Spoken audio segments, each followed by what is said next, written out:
Islamic দলগুলি আছে বিধায় তোমরা আওয়ামী লীগ ক্ষমতা হারার পরও এখনো বাংলাদেশে হাঁটতে পারতেছো। তোমরা যদি বেশি বাড়াবাড়ি করো তাহলে বাংলার জনগণ তোমাদেরকে ছাড়বে না, জিপ টেনে ছিঁড়ে কুত্তা দিয়ে খাওয়াবে। তোমরা যে জ্বালান জ্বালিয়েছো 16টি বছর, পালিয়েছো, চুপচাপ হয়ে থাকো, বান্দরামি করার আর চেষ্টা করিও না।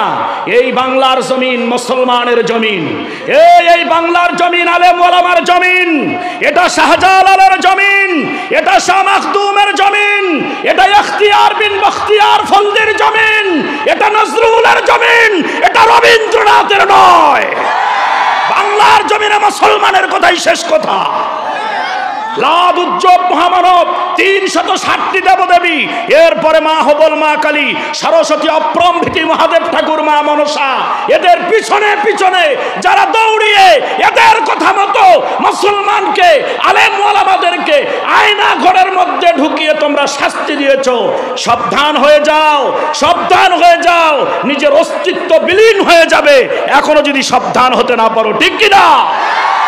বিপ্লব মানে জীবন দেয়া বসে থাকা নয়, সে কোনদিন আসবে না রে করো যদি ভয়। আসবে বিজয় রক্ত আর জীবনের বিনিময়, ঠিক না?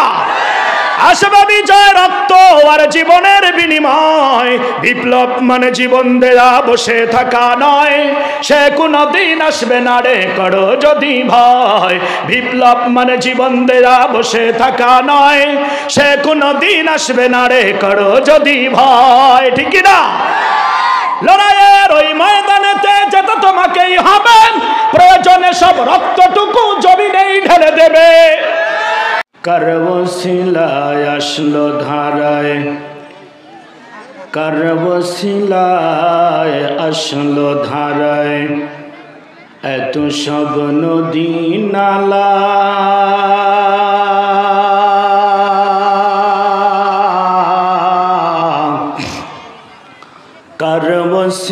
কারবশিলায় সাজালো পৃথিবী,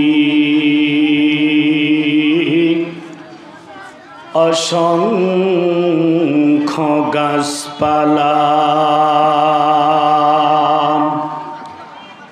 কারবশিলায় ঈমান আনলো বেলাল,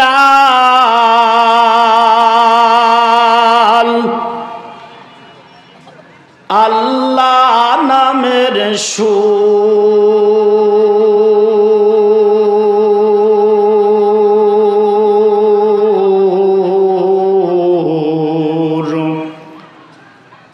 সে যে অন্য কেহ নহে গো ধারায়।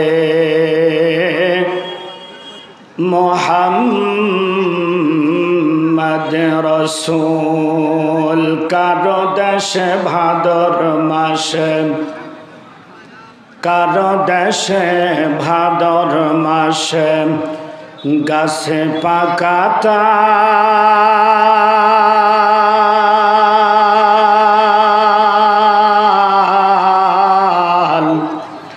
তেঁতুল গাছে টকের ফসল,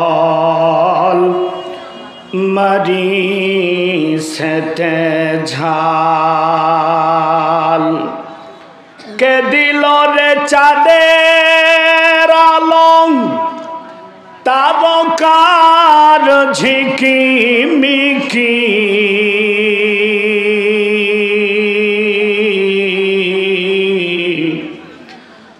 রন্ধনু রে কে সাজালো,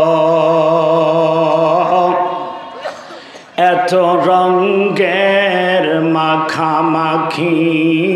ময়না পাখির মুখের বুলি, কে দিল কুকিলের কুহু প্রাণ। সকল কিছুই হলো দেওয়া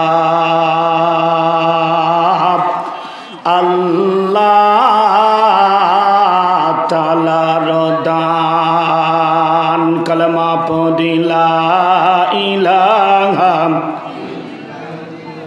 জোরে লা ইলাহা ইল্লাল্লাহ, লা ইলাহা ইল্লাল্লাহ লা ইলাহা ইল্লাল্লাহ বহু দূরে মাদিনা আমি কেমনে যাব জানি না ভাইজান বহু দূরে মাদিনা আমি কেমনে যাব জানি না দয়া করম দয়ার মাওলা পুরাও মনের বাসনা লা ইলাহা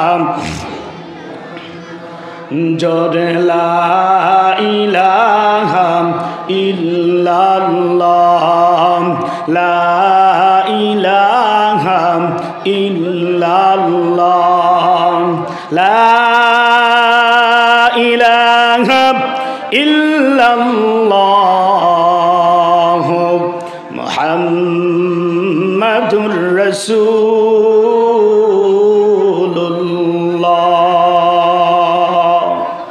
সকলে বলি সাল্লাল্লাহু আলাইহি ওয়াসাল্লাম। বিপ্লব মানে জীবন দেয়া বসে থাকা নয়, সে কোনো দিন আসবে না রে করো যদি ভয়।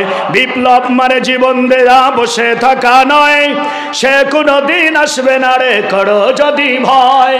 বিপ্লব মানে জীবন দেয়া বসে থাকা নয়, সে কোনো দিন আসবে না রে করো যদি ভয়। আসবে বিজয় রক্ত আর জীবনের বিনিময়, ঠিক না? আসবে বিজয় রক্ত আর জীবনের বিনিময়। বিপ্লব মানে জীবন দেয়া বসে থাকা নয়, সে কোনো দিন আসবে না রে করো যদি ভয়। বিপ্লব মানে জীবন দেয়া বসে থাকা নয়, সে কোনো দিন আসবে না রে করো যদি ভয়, ঠিক না? লড়াইয়ের ওই ময়দানেতে যেতে তোমাকেই হবে, প্রয়োজনে সব রক্তটুকু জমিনেই ঢেলে দেবে। এই রাজি আছেন? কথা বলেন, রাজি আছেন? লড়াইয়ের ওই ময়দানেতে যেতে তোমাকেই হবে, প্রয়োজনে সব রক্তটুকু জমিনেই ঢেলে দেবেন। তবুও তোমায় লড়তেই হবে, মানিবে না পরাজয়। তবুও তোমায় লড়তেই হবে, মানিবে না পরাজয়। বিপ্লব মানে জীবন দেয়া বসে থাকা নয়, সে কোনো দিন আসবে না রে করো যদি ভয়।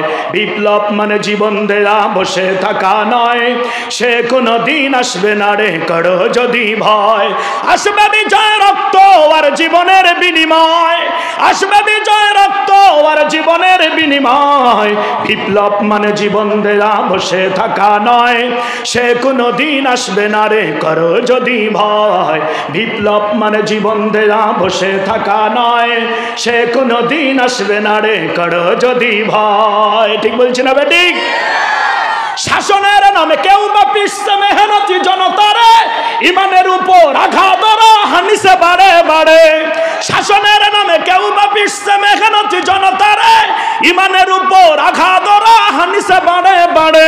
প্রতারণার ওই ফাঁদে পড়ে মোরা জীবন করেছি ক্ষয়, প্রতারণার ওই ফাঁদে পড়ে মোরা জীবন করেছি ক্ষয়। বিপ্লব মানে জীবন দেয়া বসে থাকা নয়, সে কোনো দিন আসবে না রে করো যদি ভয়। বিপ্লব মানে জীবন দেয়া বসে থাকা নয়, সে কোনো দিন আসবে না রে করো যদি ভয়। ধর্মকে আজ পুজো করিয়া কাল ভরা বলি দিয়ে, কত যে সুফি খুশিতে মাতাল হাদিয়া তহ পাবে, ঠিক না? ধর্মকে আজ পুজো করিয়া কাল ভরা বলি দিয়ে, কত যে সুফি খুশিতে মাতাল হাদিয়া তহ পাবে। ভণ্ডামির সব শিকড় টেনে সত্যের আনো জয়, ভণ্ডামির সব শিকড় টেনে সত্যের আনো জয়। বিপ্লব মানে জীবন দেয়া বসে থাকা নয়, সে কোনো দিন আসবে না রে করো যদি ভয়। বিপ্লব মানে জীবন দেয়া বসে থাকা নয়, সে কোনো দিন আসবে না রে করো যদি ভয়। কোথা থেকে কোন ভিনদেশি শকুন আমার দেশে এসে, সেবার নামে বসলো জুড়ে মীর জাফরের বেশে, ঠিক কিনা বলেন? যুবক কথা বলো, ঠিক কিনা? কোথা থেকে কোন ভিনদেশি শকুন আমার দেশে এসে সেবার নামে বসলো জুড়ে মীর জাফরের বেশে। ওদের করতে নাস্তা নাবুদ হতে হবে নির্ভয়, ওদের করতে নাস্তা নাবুদ হতে হবে নির্ভয়। বিপ্লব মানে জীবন দেয়া বসে থাকা নয়, সে কোনো দিন আসবে না রে করো যদি ভয়।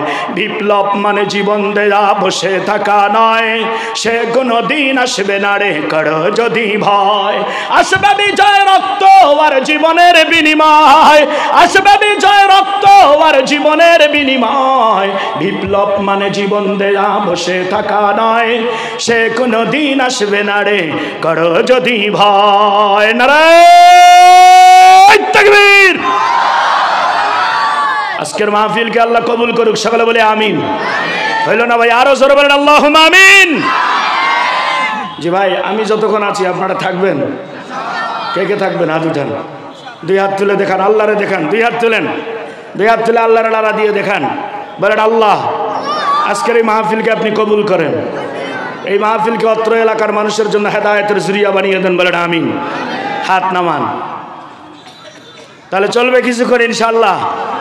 ঠিক, সব কথাগুলি উন্মুক্তভাবে বলবো ইনশাআল্লাহ। আপনি মনে করিয়েন না, যদিও রাজনীতির আলোচনা করার আমার কোনো রকমের কোনো ইচ্ছা নাই, কিন্তু আপনি মনে করিয়েন না যে স্বৈরাচাররা চলে গেছে তাই বলে আমরা এখন একদম নির্ভেজাল হয়ে গিয়েছি, আমাদের আর কোনো টেনশন নাই। আজকের কথা জানেন, ঢাকার অবস্থা, কেউ বা কাহারা ফোন দিচ্ছে, স্লিপ দিচ্ছে, আপনার সুদ ছাড়া 1 লক্ষ টাকা লোন দেওয়া হবে, এই কথা বলে লক্ষ লক্ষ মানুষের ঢাকায় নিয়ে গেছে শাহবাগে। ঠিক কিনা বলেন? এটা কোন দিনকার কথা? আজকের কথা। কে দিয়েছে ফোন বলতে পারে না, কে পাঠিয়েছে বলতে পারে না। তার মানে স্বৈরাচাররা এখনো দাদার ঘরের মধ্যে বসে তারা বুদ্ধি পাকাচ্ছে কিভাবে দেশের মধ্যে একটা অশান্তি অরাজকতা তৈরি করা যায়। ঠিক কিনা? এই সাবধান, বাংলাদেশের আলেম ওলামারা আছে বিধায়, ইসলামিক দলগুলি আছে বিধায় তোমরা আওয়ামী লীগ ক্ষমতা হারার পরও এখনো বাংলাদেশে হাঁটতে পারতেছো। তোমরা যদি বেশি বাড়াবাড়ি করো, তোমরা যদি বেশি বাড়াবাড়ি করো তাহলে বাংলার জনগণ তোমাদেরকে ছাড়বে না, জিপ টেনে ছিঁড়ে কুত্তা দিয়ে খাওয়াবে। তোমরা যে জ্বালান জ্বালিয়েছো 16টি বছর, পালিয়েছো, চুপচাপ হয়ে থাকো, বান্দরামি করার আর চেষ্টা করিও না। এই বাংলার জমিন মুসলমানের জমিন, এই বাংলার জমিন আলেম ওলামার জমিন, এটা শাহজালালের জমিন, এটা শাহ মাখদুমের জমিন, এটা ইখতিয়ার বিন বখতিয়ার ফলদির জমিন, এটা নজরুলের জমিন, এটা রবীন্দ্রনাথের নয়। বাংলার জমিনে মুসলমানের কথাই শেষ কথা। লাদ উজ্জ্বল মহামানব 360টি দেবদেবী, এরপরে মা হবল, মা কালী, সরস্বতী, অপ্রমভৃতি, মহাদেব ঠাকুর, মা মনসা, এদের পিছনে পিছনে যারা দৌড়িয়ে এদের কথা মতো মুসলমানকে, আলেম ওলামাদেরকে আয়না ঘরের মধ্যে ঢুকিয়ে তোমরা শাস্তি দিয়েছো। সাবধান হয়ে যাও, সাবধান হয়ে যাও, নিজের অস্তিত্ব বিলীন হয়ে যাবে এখনো যদি সাবধান হতে না পারো। ঠিক কিনা? স্বাধীনতার স্থপতি বঙ্গবন্ধু শেখ মুজিবুর রহমান উনি বলেছিলেন রেসকোর্স ময়দানে, রক্ত যখন দিয়েছি রক্ত আরো দেব, তবু এদেশের মানুষকে মুক্ত করে ছাড়বো ইনশাআল্লাহ। আজকে আমরাও বলতে চাই, আমরাও শাপলা চত্বরে রক্ত দিয়েছি, আমরা পিলখানায় রক্ত দিয়েছি, আমরা ছাত্র জনতার আন্দোলনে রক্ত দিয়েছি, জীবন দিয়েছি। রক্ত যদি লাগে আরো রক্ত দেব, বাংলার জমিনকে নাস্তিক মুর্দাত ছাড়া করবো ইনশাআল্লাহ। এই জমিন মুসলমানের জমিন, এটা মসজিদ মাদ্রাসার জমিন, এটা পীর আউলিয়াদের জমিন, এখানে কোনো বাটপাড়ের স্থান হবে না। ঠিক বলছি না বে ঠিক? চিৎকার মেরে বলেন ঠিক বলছি না বে ঠিক? মুসলমানেরা ইমানরে মজবুত করেন, ইমানটারে একটু ঠিক করেন। আজকে কবরস্থানকে উপলক্ষ করে আমরা আজকে আলোচনা সভা, এই তাফসির মাহফিলের আয়োজন করেছি। ঠিক কিনা বলেন? কিসের উদ্যোগে বলেন? কবর। আমারে বলা হয়েছে হুজুর এই কবরস্থান উন্নয়ন প্রকল্প, আচ্ছা বলেন তো, এখন আমরা কবরস্থান উন্নয়ন করতে গেলে আমরা প্রাচীর দিব, তাই কি না? আমরা এখন কবরস্থানটারে ভালো করব, উপরটা। আচ্ছা বলেন তো, এখন কি কবরের নিচটার উন্নয়ন করার কোনো উপায় আছে? কথা কয় না, উপায় আছে? উপরটারে আমরা যতই চকচক করলাম, কিন্তু ভিতরেতে শুয়ে আছে আমার বাপ, ভিতরেতে শুয়ে আছে আমার মা, ভিতরেতে আমার আপনজন কেউ শুয়ে আছে। ওইখানে যে ফেরেশতা কি খেসন খেসতেছে, উপরে প্রাচীর দিলে তো আর ভিতরের অবস্থা ভালো হবে না, হবে নাকি? কথা কয় না, ভালো হবে? উপরে যদি মেরামত ভালো করি, একদম সুন্দর করি, বসে ভাত খাওয়া যাবে সেখানে, কিন্তু তাই কি ভিতরের অবস্থা ভালো হবে? তা আমাদেরকে কোনটার চিন্তা বেশি করতে হবে, উপরেরটা না ভিতরেরটা? উপরেরটা না ভিতরেরটা? মৃত্যু যন্ত্রণা বড় কঠিন, সহিতে আমি পারিব না, কবরের আযাব যে আরো কঠিন, সহিতে আমি পারিব না। অগদয়াময় হে রহিম, চাই যে তোমার শুধু করুণা, কবরের আযাব যে কত কঠিন, সহিতে আমি পারিব না। ঠিক কিনা বলেন? একটা মানুষ হাত তুলে দেখান তো বাপ, যে হুজুর কবরের আযাব সহ্য করার ক্ষমতা আমার আছে। একটা মানুষ হাত তুলে দেখান। আছেন এরকম একটা বীর পালোয়ান আছেন? শেষ বিচারের অধিপতি, এই পাপীর শুধু এই মিনতি, শেষ বিচারের অধিপতি, এই পাপীর শুধু এই মিনতি, শেষ বিচারের ক্ষণেও তুমি আমাকে ভুলে যেও না, কবরের আযাব যে আরো কঠিন, সহিতে আমি পারিব না, মৃত্যু যন্ত্রণা বড় কঠিন, সহিতে আমি পারিব না। ঠিক কিনা বলেন? এক কথা বলেন, ঠিক কিনা? এবার আসেন মূল আলোচনার দিকে যাব ইনশাআল্লাহ। বেজার হচ্ছেন? বিরক্ত হচ্ছেন? কথা কন না, রাগ হচ্ছেন? চলবে কিছুক্ষণ ইনশাআল্লাহ। আমি যে কথাগুলি বলতেছি এগুলি কি বুঝতে পারতেছেন আপনারা? মানার নিয়তে শুনতে হবে, কিন্তু ভালো করে খেয়াল করেন। এত বড় মাহফিল আজকে, এতগুলি মানুষ, এখান থেকে যদি একটা বেনামাজি নামাজি হয়ে না যায়, একটা বেদাড়িওয়ালা দাড়িওয়ালা হয়ে এখান থেকে না যায়, আমি মনে করব পুরা মাহফিলটা বেথা। এই মাহফিলে যদি নগদ 2 লক্ষ টাকা ক্যাশ উঠে, আর যদি একটা মানুষকে আল্লাহ এই মাহফিলকে কেন্দ্র করে হেদায়াত দান না করে, আমি মনে করব 2 লক্ষ টাকার কোনো দাম নাই। ঠিক কিনা বলেন? কথা বলেন, ঠিক কিনা? এজন্য আমরা মানার নিয়তে শুনবো। রাজি আছি সবাই ইনশাআল্লাহ?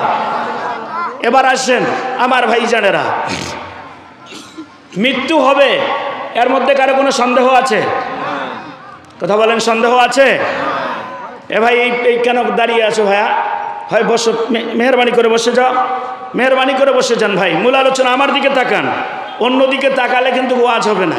রাসূল করিম সাল্লাল্লাহু আলাইহি ওয়াসাল্লাম বুখারীর বর্ণনায় বলেছেন, যখন তোমাদের সামনে আমি নবী কোনো কথা বলবো, তখন তোমরা আমার চেহারার দিকে তাকিয়ে থাকো।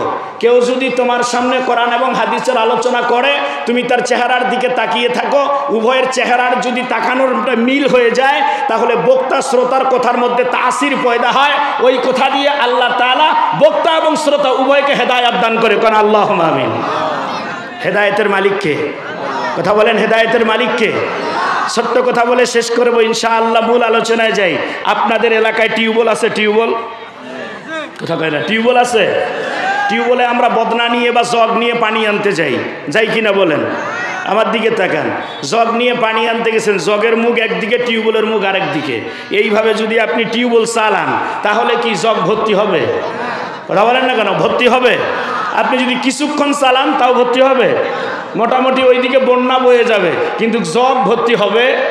আমি যদি বলি ভাই জগটা ভর্তি হচ্ছে না কেন, আপনি বলবেন হুজুর টিউবওয়েলের মুখ একদিকে, জগের মুখ আর একদিকে। এইভাবে চালাইলে কোনো দিন জগ ভর্তি হওয়ার সম্ভাবনা নাই। টিউবওয়েল আর জগ যদি এই বরাবর হয়, তাহলে 2-1টা চাপা মারলে জগ ভর্তি হওয়ার সম্ভাবনা আছে না নাই? জামতলির মানুষ, আপনারা শিক্ষিত মানুষ, ভালো করে বুঝে থাকলে উত্তর দেন। টিউবওয়েলের মুখ আর জগের মুখ এই বরাবর হলে জগ ভর্তি হওয়ার সম্ভাবনা আছে না নাই? বক্তা আর শ্রোতা, বক্তা দেখবে আপনার দিকে, আপনি যদি দেখেন আরেক দিকে না। সারা রাত ওয়াজ করতে করতে বক্তা লাঞ্চ পেটে স্টেজেই মারা যাবে, কিচ্ছু কাম হবে না। কথা কন? বক্তা দেখবে একদিক, আপনি দেখেছেন আরেক দিক, কাজ হবে। এই জন্য বক্তা শ্রোতা এই বরাবর হতে হবে। এই বক্তা, এই যে আমার পাশে হুজুর, এই যে মুরব্বী বসে আছে, স্টেজের উপরে সোফা সেট, কি নরম সুন্দর। আপনি এমন এক জায়গায় বসতে দিয়েছে আপনারে, মোটামুটি নিচে খেয়ার, এরপরে আবার নিচে সিমেন্ট, ঠান্ডা উঠতেছে মনে হয়। মনে করবেন হুজুর আপনারা তো আছেন আরামের মধ্যে, কি যে ঠেলাটা, এটা তো আমরা বুঝতেছি হুজুর। আল্লাহর কাছে আপনি কত দামি একটা এক্সাম্পল দিয়ে দেই, বাস্তব কথা বলতেছি। আপনাদের এই বাজারের মধ্যে মুদিখানার দোকান নাই? কথা কন, মুদিখানার দোকান আছে? প্রত্যেকটা মুদিখানায় এখন নাই, এখন তো ডিজিটাল মানে পাল্লা। আগে ছিল 1 কেজি, 2 কেজি, হাফ কেজি, 1 পোয়া, আধা পোয়া, 100 টাকা, এরপরে 1 কাচ্চা, 1 কি এরকম পাথর ছিল কিনা বলেন? কথা কন না, ছিল। দোকানদার যখন মুদিখানার দোকানদারি করে রাতের 11টা-12টার দিকে দোকানটা বন্ধ করত, তখন এই পাথরগুলিকে একখানে সাজায় রাখতো। সারাদিনে কোথায় কোথায় ছিটিয়ে আছে একখানে সাজাইতো। কিভাবে? সবারে নিচত যেটা দিত ওইটা 2 কেজি, তার মানে দোকানের মধ্যে সবচেয়ে বড় পাথর যেটা, ওইটার নিচে দিত না উপরে দিত? কথা কয় না। আচ্ছা বলেন তো ভাই, 1 কাচ্চাটারে নিচে দিয়ে থাক সাজায়া যদি সবার উপরে 2 কেজিটারে দেয়, ওই থাক কি থাকবে? বুঝছেন? থাকবে? তাহলে সবার নিচে হলো 2 কেজি, তারপরে 1 কেজি, হাফ কেজি, 1 পোয়া, আধা পোয়া, 100 টাকা, এর উপরে কি? কথা কয় না, উপরেরটা কি? 1 কাচ্চা। এখন বলেন দাম কি উপরেরটার বেশি না নিচেরটার বেশি? আপনি নিচের না উপরের? আপনি মনে করতে পারেন আল্লাহর কাছে আমি হলাম 1 কাচ্চা আর আপনি নিচে মাটিতে বসে আছেন, মালিকের কাছে আপনার মূল্য 2 কেজি ওজন। সুবহানাল্লাহ বলেন। এই জন্য মালিকের দরবারে ভালো হতে হবে। দুনিয়ার একটু সুখের জন্য আর কি করবেন, অনেক তো করে শেষ করে দিলাম। এই জন্য আসুন, আপনারা অনেক দামি মানুষ, আমার দিকে তাকান। নবী করিম সাল্লাল্লাহু আলাইহি ওয়াসাল্লাম আসরের নামাজ মসজিদে নববীর মধ্যে পড়লেন। বলেন কোথায়? মসজিদে নববীর মধ্যে আসরের নামাজ আদায় করলেন। আদায় করার পরে সাহাবীদের দিকে ফিরে বসলেন। বসার পরে আল্লাহর নবী হযরতে উমরকে ডাক দিলেন। হযরতে উমর নাম শুনছেন? বিশ্বনবীর কি হয় জানেন? এইটা তো জানবো না আমরা সবাই। একজনে কইছে শ্বশুর, আলহামদুলিল্লাহ বলেন, তাও তো জানে একজন। যুবকদেরকে বলেন তো নেইমারের বাপের নাম কি, ওইটা কইবে। মেসির মার নাম কি, ওইটা কইবে। কথা কয় না। মাইকেল জ্যাকসনের 14 গোষ্ঠীর নাম কি, এইটা জানবে। আমার নবীর বাপের নাম তো দূরের কথা, আমার নবীর নামটা সহিভাবে বলার মতো লোক সমাজে পাওয়া যায় না, ঠিক কিনা কন? আজকে খেয়াল রাখবেন, আমার নবীর নাম 2টা। কয়টা? আকাশে একটা, জমিনে আরেকটা। আমার নবীর নাম আকাশে হলো আহম্মদ। কথা বলেন কি? নবীজির নাম আকাশে আহম্মদ আর জমিনে মুহাম্মদ। সুবহানাল্লাহ বলেন। এই সাহাবী, এর আবার একটা সন্তান আছে, ছেলে সন্তান। আমার দিকে তাকান, বেজার হচ্ছে? আমার দিকে তাকান। সাহাবীর একজন সন্তান আছে, ওই সন্তানের বয়স হলো 7 বছর। কয় বছর? 7 বছর। ওর নাম হলো হযরতে তলহা। কি নাম? হযরতে বোরা রাদিয়াল্লাহু তাআলা আনহুর ছেলের নাম কি? ওয়াজ মুখস্থ করে যান, তলহা। তা হযরতে বোরা রাদিয়াল্লাহু তাআলা আনহু গরিব সাহাবী, প্রত্যেক দিন নবীজির পিছনে নামাজ আদায় করতেন।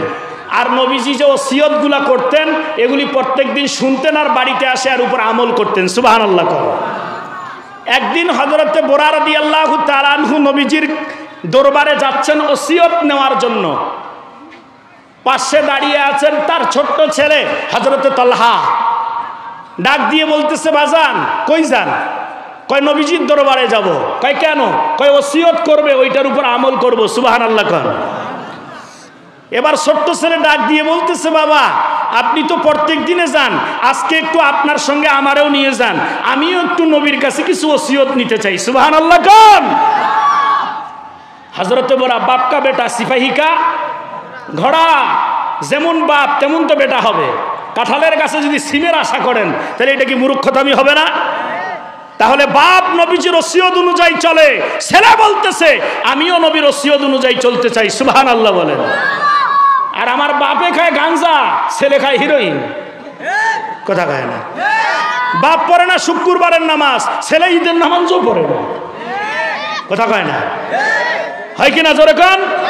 আবার আমাদেরকে ইংরেজরা একটা কথা দিয়ে গিয়েছে, জাতি একটা শিক্ষিত মা উপহার দাও, আমরা তোমাদেরকে একটা শিক্ষিত জাতি উপহার দিব। ঠিক বলছি না বেঠিক? আমরা অনেক শিক্ষিত মা উপহার দিলাম, ডাক্তার মা, ইঞ্জিনিয়ার মা, মাস্টার মা, কত রকমের মা আমরা উপহার দিলাম। আমরা তার বদলতে পাইলাম নেংটা সমাজ। জোরে কর ঠিক কিনা? আরো জোরে বলেন ঠিক কিনা? আমরা উপহার দিয়েছি, তোমরা আমাদেরকে কি দিয়েছো? তোমরা আমাদেরকে আল বাদি বিসালাম বারিউম মিনাল কিবর দিতে পারো নাই, তোমরা আমাদেরকে সালামটুকু দিতে পারো নাই, তোমরা দিয়েছো টাটা বাই বাই। ঠিক বলছি না বেঠি? আরো কথা কন্যা কা ঠিক কিনা? আমার মহিলা মা বোনেরা প্যান্ডেলে এসেছে, বসেছে হয়তো, হাই রে বাপ রে বাপ, এমরা যদি খালি আমার স্বামী একটা ব্যবসা করে, আর যদি খালি কয়টা টাকার মালিক হয়, আর যদি বাড়িটা অনেক একটু দেখতে শুনতে ভালো হয়, আর ওই বেটি সোয়াটা যদি অনেক চেহারা খান ভালো হয়, ওই দিশায় পায় না করিবেটাকে। কথা বলেন না কেন? কথা কন না কেন? ছোট্ট ছেলে ছোট্ট মেয়ে দেখবেন বয়স মাত্র 3 মাস। কয় মাস? আচ্ছা বলেন, এই 3 মাসের ছোট্ট বাচ্চা এ কি ভাই সালাম আর টাটা কিছু বুঝে? কথা কয় না? বুঝে কিছু?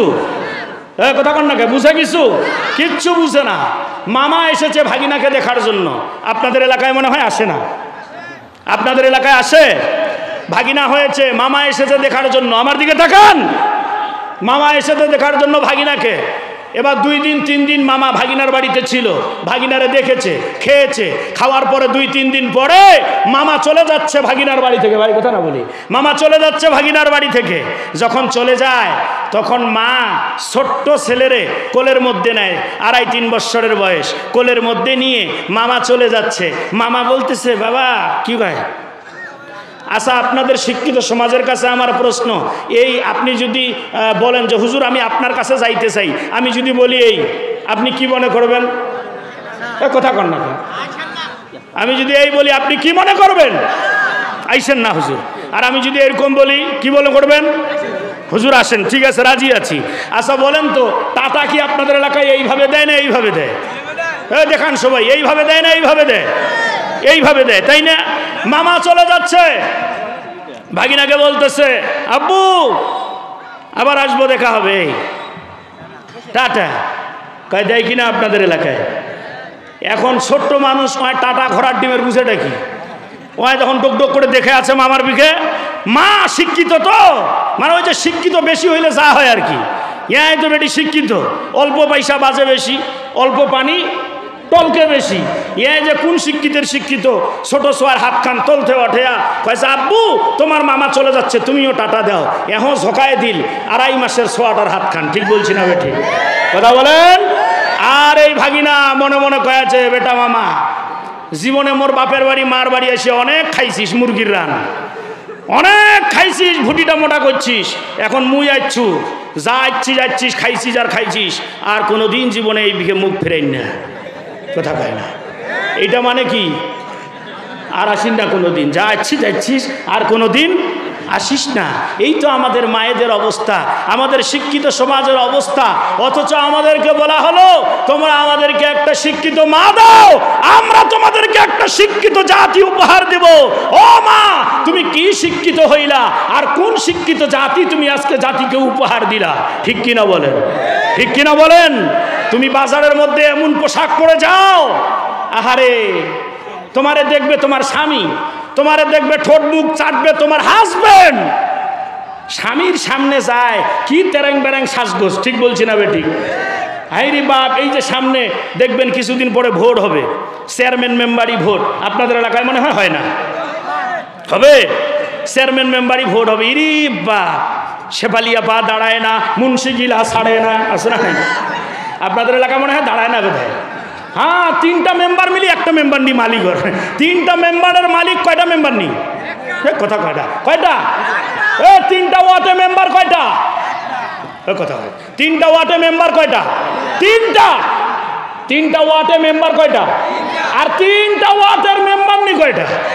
হ্যাঁ, ক্ষমতা ওর বেশি না তোর বেশি? কথা বুঝে নেই, কার বেশি? হ্যাঁ, আপনাদের এলাকায় তো বেটি সোয়ালা বোধহয় দাঁড়ায় না, না? আপনাদের এলাকাও দাঁড়ায়? এই যে নির্বাচনে দাঁড়াইছে, এবার মিছিল, বেটা কয় যে তোমার আপা আমার আপা, পিছনে থেকে বলে শেফালি আপা, শেফালি আপা। রে তোর না মা হয়, কত তোর ভোটের সময় খেলাও দি মা হওয়ার বেটা, সব বহিন। কথা কয় না, ঠিক বলছি না বে? ঠিক ঠিক বলছি না বে? ঠিক। ভোটের 2 দিন আগে এতিমখানা মাদ্রাসায় যায় হুজুরক কইছে, হুজুর আপনি তো জানেন অমুক তারিখে ভোট, আমি একটু দাঁড়াইছি। কইছে হ্যাঁ, কি করিবা হবে? কয় 10টা সোয়া আমার পাঠিয়ে দেন, হাফেজ সোয়ালা, 1 খতম কোরআন শরীফ পড়িবে আর একটু মোত্তানা ভালো করে দোয়া করিবে, ভোটের দিন যেন কাম হয়ে যায়। ভোটের দিন যেন, কথা বুঝেন নাই মনে হয়, ভোটের দিন যেন কি হয়, কাম হয়ে যায়। হুজুর একটু খাস করে দোয়া করে দিয়েন। হুজুরে এইবার 10 জন বাচ্চা পাঠাইছে, 1 খতম কোরআন শরীফ। এলাকার মুন্সি গিয়ে মিলাদ পড়িয়েছে। আপনাদের এলাকায় মিলাদ আছে না নাই? কথা কয় না, মিলাদ আছে না নাই? সারা জীবন পশ্চিম দিকে সেজদা দেয় না, আর মিলাদের দাওয়াত পেলে সবার আগত যা বসে থাকে। বাপ্পার আছে না নাই? ও কথা কোন আছে না নাই? এবার শেফালি আপা দিছে মুন্সিক দাওয়াত। মুন্সি আসিয়া মিলাদ পড়েয়া এবার 2খানা হাত তুলিছে আল্লাহর দরবারে। কথা বলেন, কার দরবারে? আমার ভাই জানেরা, আজ আমতলের মুসলমান যুবক, আমার পর্দার আড়ালের মায়েরা, দিলের কান লাগায় শুনো মা। হায় রে মুন্সি, ঢোল মার্কা মৌলবী 2টা হাত মালিকের দরবারে তুলে, মালিক মাদ্রাসার বাচ্চারা 1 খতম কোরআন শরীফ পড়েছে রে আল্লাহ, আমি এসে সবাইকে নিয়ে 1 খতম মিলাদ পড়েছি। মিলাদেরও বলে খতম আছে। কয় আমি কি হইল? তুমি মুসাফাটা সাইডে যায় করেন, একটা আলোচনা চলতেছে, বসেন বসেন বাপ বসেন। আমার ভাই জানেরা, দিলের কানগুলি লাগায়া শোনেন। হায় রে আল্লাহর বান্দি, মৌলবীকে দোয়া করার অনুমতি দিলেন। আল্লাহর বান্দা সুযোগ পেয়ে হাত তুলে বলতেছে, রব্বে কারীম, 1 খতম কোরআন শরীফ, 1 খতম মিলাদ, মেহেরবানি করে সবাই রে মাফ করে দাও। খাস করে শেফালি আপা এবার প্রার্থী, ও আরশের মালিক।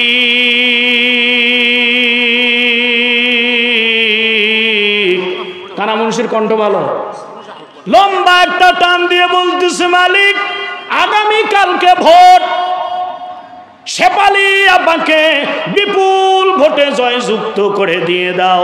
আগামী কালকের ভোটে যেন শেফালি আপা বিপুল ভোটে জয়যুক্ত হয়ে স্বামীর খেদমত বাদ দিয়ে জনগণের খেদমত করতে পারে, সেই তৌফিক তারে দান করে দাও। দেশে এলো রে বালা, শেখো সুন্নতি দোয়া, মহিলারা দাঁড়ায় ভোটে, কানা মুন্সি করে দোয়া। দেশে এলো রে বালা, শেখো সুন্নতি দোয়া। ঠিক কিনা জোরে কান? হায় রে মুন্সি দোয়া করলো, পরের দিন বেটি শেফালি বিপুল ভোটে পাস। মৌলবীর সিনা 1.5 হাত থাক, আমার দোয়ায় পাস হয়েছে। বিধবা কার্ডটা তো আগে আমি পাবো। খান ঠিক বলছি না বেটি? আল্লাহর বান্দা মৌলবীর সিনা বড় বড় লম্বা। এবার বেটি শেফালি বাস্তব কথা বলতেছি, ও বাস্তব হয়ে থাকলে আমার সামনে এসে আপনি বলবেন, আমার ভাইজানেরা বেটি শেফালি নেম্বারনি হয়ে গেল, পাশ হয়ে গেল। এবার যখন স্বামীর সামনে ঘুরে নেবুর এসে এখানে একটা মশরানি দেয়, চুলগুলি ভান্ডি বুড়ির মতো এলোমেলো হয়ে থাকে, পরনের কাপড়ের কোনো ঠিক নাই। স্বামী যখন দেখে, হায় রে ঘৃণায় স্ত্রীর দিকে তাকানোর ইচ্ছা করে না। হঠাৎ করে একদিন গ্রাম পুলিশ চৌকিদার ভাই এসে বলতেছে, ও মেম্বার নিয়াপা, আগামী কালকে অমুক স্কুলের মিটিং গে চেয়ারম্যান মেম্বারের মিটিং, আপনাকে অমুক সময় যাইতে বলেছে। হায় রে স্বামীর সামনে কি নোংরা পরিবেশ নিয়ে বান্দি চললো। কিন্তু বেটি শেফালি যখন চেয়ারম্যানের মিটিং গে যাওয়ার জন্য প্রস্তুতি গ্রহণ করে, হায় রে শ্যাম্পু দিয়ে জোয়ানো ঝরঝরে চুল, মুক্তার মতো টানা টানা দাঁত, খোরাটনি উটের মতো টানা টানা বেরু, হরিণের মতো টানা টানা চোখ করে বেটি শেফালি টাকনি ঘোড়ার মতো 1 জোড়া জোতা পড়েছে, যেই জোতার পিছনে 1 টাকরেরও বেশি উষা। কোনোভাবে যদি স্লিপ খেয়ে পড়ে যায়, সাবালির দাঁত একটাও সাবালিতে থাকবে না। কোন ঠিক কিনা? আল্লাহর বান্দি শেফালি এমন একটা শাড়ি পরেছে, যেদিকেই ড্রেস করে রাখে সেদিকেই থাকে, শুধু মাথার মধ্যে থাকতে চায় না। এরকম একটা শাড়ি পরিয়া আধা বয়স্ক একটা মহিলা একটা ঠোঁটের মধ্যে 3 প্রকারের কুত্তার আমার রক্ত মাখিয়া বেটি শেফালি ঘাড়ের মধ্যে একটা ভ্যানিটি ব্যাগ দিয়ে কমর নিকির পিকির করে আর চেয়ারম্যান সাহেবের সামনে যায়। চেয়ারম্যানের মিটিংয়ে গিয়ে চেয়ারম্যানের সামনে চেয়ারের উপর বসে আরেকটা পায়ের উপর আরেকটা পা দিয়ে হালকা একটা ঝাঁকি দিয়ে মনে মনে স্লোগান দেয়, লাখ ভেলকি লাখ, আজকের মতে আমার স্বামীর চোখে মুখে বাদ দিয়ে এ বেটা চেয়ারম্যানের চোখে মুখে লাখ। জোরে কোন ঠিক বলছি না বেটি? মুসলমান যুবক, তুমি একজন পুরুষ হয়ে তোমার স্ত্রীকে কিভাবে রাজপথে নামিয়ে দিলা, কিভাবে তুমি জনগণের সেবক হিসেবে তুমি তারে পাঠায়া দিলা। আল্লাহ কি তোমারে না খেয়ে মারে ফেলতেছে নাকি? না না বাপজান না, পায়ে হাত দিয়ে অনুরোধ করি, তোমার স্ত্রী তোমার কাছে নেয়ামত, তোমার স্ত্রী তোমার কাছে সম্পদ। আমার আল্লাহ বলেছেন ওয়াকরনা ফি বুয়ুতিকুন্না ওয়ালা তাবাররাজনা তাবাররুজাল জাহিলিয়াতিল উলা। ও নারীরা, ও মায়েরা, ও আমার বান্দিরা, তোমরা তোমাদের গৃহের মধ্যে থাকো।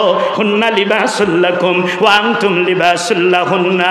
এ পুরুষেরা, তোমার স্ত্রী তোমার জন্য পোশাক সৌন্দর্য, তুমি তোমার স্ত্রীর জন্য পোশাক এবং সৌন্দর্য।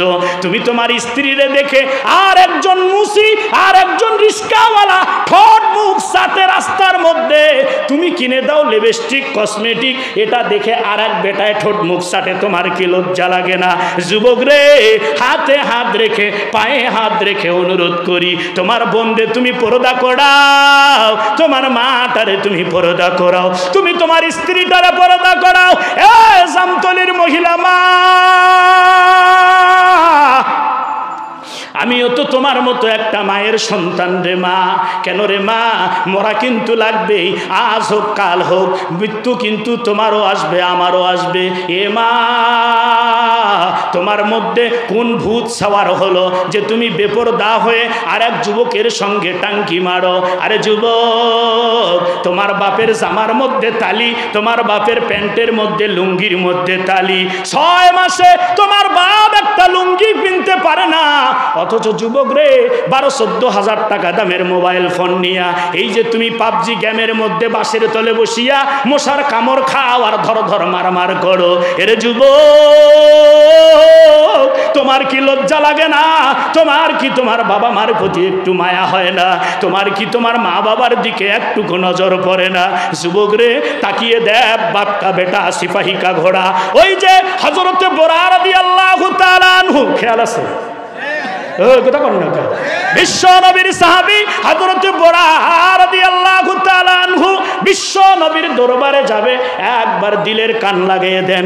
আমার সময় শেষ হয়ে আসতেছে, আমার সময় অনুযায়ী আমি শেষ করার চেষ্টা করব ইনশাআল্লাহ। এই ঘটনা, এই ইতিহাসটা যদি শুনেন আর দিল থেকে যদি, চোখ থেকে এক ফোঁটা পানি যদি বাহির করতে পারেন, কিয়ামতের কঠিন মুসিবতের সময় এই এক ফোঁটা চোখের পানি আপনার আমার জান্নাতে যাওয়ার জন্য দলিল হয়ে যাবে। কোন সুবহানাল্লাহ। এর মানুষ, আমার আল্লাহ বলেছেন নাব্বি ইবাদি আন্নী আনাল গফুরুর রহিম। ওগো নবী, আকাশের নিচে জমিনের উপরে আমি আল্লাহ বান্দার প্রতি বড় দয়ালু, বড় ক্ষমাশীল, বড় মাফ করনেওয়ালা। লা তাকনাতু মির রাহমাতিল্লাহ ইন্নাল্লাহা ইয়াগফিরুয যুনুবা জামিআ। এ বান্দা, যত বড় অপরাধ তুই করিস না কেন, যত বড় অন্যায় তুই করে থাকিস না কেন, আমি আল্লাহর রহমত থেকে নৈরাশ হয়ে যাস না রে বান্দা, যাস না। আমি আল্লাহ বড় দয়ালু রে বান্দা, আমি আল্লাহ বড় ক্ষমাশীল। পাহাড় পর্বত পরিমাণ গুনার বোঝা মাথায় নিয়ে খাস দিলে যদি একবার তওবা করিয়া আমি আল্লাহর দিকে ফিরিয়ে আসতে পারো, আমি আল্লাহ তোমারে ধুইয়া মুছা আমার কোলে না নিয়ে পারবো না। কোন সুবহানাল্লাহ।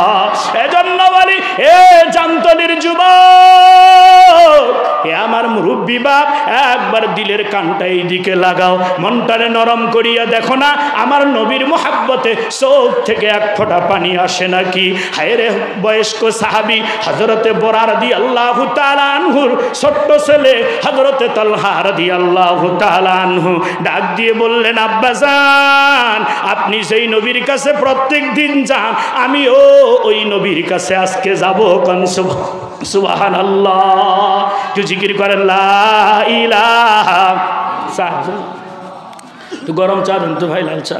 লা ইলাহা ইল্লাল্লাহ, লা ইলাহা ইল্লাল্লাহ, লা ইলাহা ইল্লাল্লাহ, লা ইলাহা ইল্লাল্লাহ। গরম ভাতে বিলাই বেজার, উচিত কোথায় মা ওই বেজার। কতি গেলি কীর্তি রাজার মনে লাগে ভয়, আমরা গরিব আমাগের দেখার মতো কেউ নাই, আমরা গরিব আমাগের দেখার মতো কেউ নাই। ঠিক বলছি না বে? ঠিক কথা বলেন, আমার সঙ্গে বলেন না। মমতাজ আসলে হয় যদি এটা মমতাজ ফাইটা যায়, বুকটা ফাইটা যায়। হ্যাঁ, বন্ধু ধরে যাচ্ছে বুক ধরে, ও বন্ধুর বুক দেখে বলে আর বুক ফাটেছে। ওখান তোর কি বাংলাদেশের বুক না ভারতের বুক? কথা কয় না ভাই?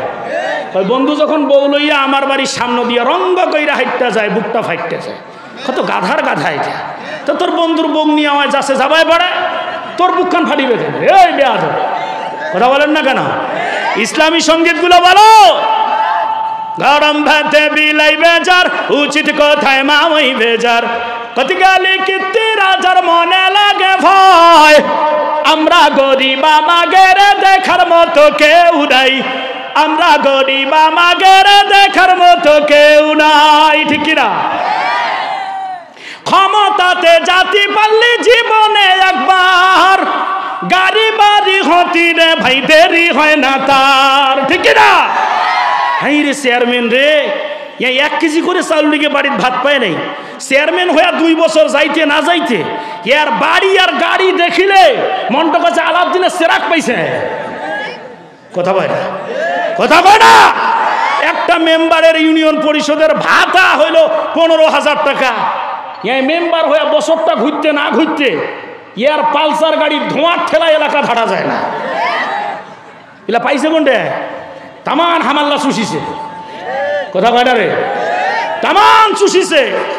আর আমরা বইছি বড় জালাত, কাঁচা বাজার হাটে গেলে মূলাই আর বেগুন কিনতে 500 টাকা ইখান নাই। আর আমরা সুইস ব্যাংক বন্ডিকে জমা করছে তামান। কথা কয় না? আমরা সুতিছে উঠেও টাকা। আমির হোসেন আমু 14 দলের নেতা, ওই টাকার বেশি না সুতে আছে। একটা লোক চলতে কত লাগে? কথা বলেন না কেন? এই জানোয়ারেরা হাজার হাজার কোটি কোটি টাকা আমাদের দেশ থেকে সুইজারল্যান্ডের সুইস ব্যাংকে জমা করেছে, নিজের মাটি পুঁতে থুয়েছে, বিছনায় থুয়েছে, সেন্দুকে রেখে আমাদের হাতে ভিক্ষার ঝুলি ধরিয়ে দিয়েছে। ঠিক কিনা? আর আমাদের এই ছবিগুলি তুলে এরা বিদেশ পশ্চিমাদেরকে দেখায় আর চান্দা নেয়, আর এদের পেট ভরায়। আর মৌলবীরা যদি ওয়াজ করিবার তারে মাদ্রাসা মসজিদের তারা রাস্তার দামে কয় যে এরা চান্দা ওঠে খায়। আরে বড় চান্দা করতে হবে তারা, ওরা তো আমার ট্যাক্সের টাকা দিয়ে সব কিছু করেছে। ঠিক কিনা? ও বেটা কয় বিঘা আলু করেছে। ও বেটা যে 36,000 কোটি টাকার মালিক হয়েছে সালমান এফ রহমান, ওই কয় বিঘার মাটি ধানাবাদ করছে। কথা কন না কেন? কয় বিঘা করেছে? কয়দিন রোদের মধ্যে খেটেছে? আপনি খেটেছেন, আমি খেটেছি। আর আমাদের এই কষ্টের ট্যাক্সের টাকা দিয়ে ওরা বিলাসবহুল বাড়ি করেছে। ঠিক কিনা? দাড়ি সেভ করে পালাবাদ হচ্ছে, এত সহজ দৌড়ে বেড়াই। কয়েছে কাকু কি হইল? পিসাব আটকে হয়েছে। আর উপায় নাই, আর কি নাই? উপায় নাই। মনে রাখতে হবে, আল্লাহ ছাড় দেয়, ছেড়ে দেয় না। এই আমার আল্লাহ ছাড় দেয়, ছেড়ে দেয় না। যার উত্থান আছে তার পতন আছে। ক্ষমতা পাবি, ক্ষমতার অপব্যবহার করবি, টেনে হিসড়ে নামিয়ে দাড়ি নয় চুল নাড়িয়া করে জাঙ্গিয়াও খুঁজে পাবি। কথা কয় না কেন?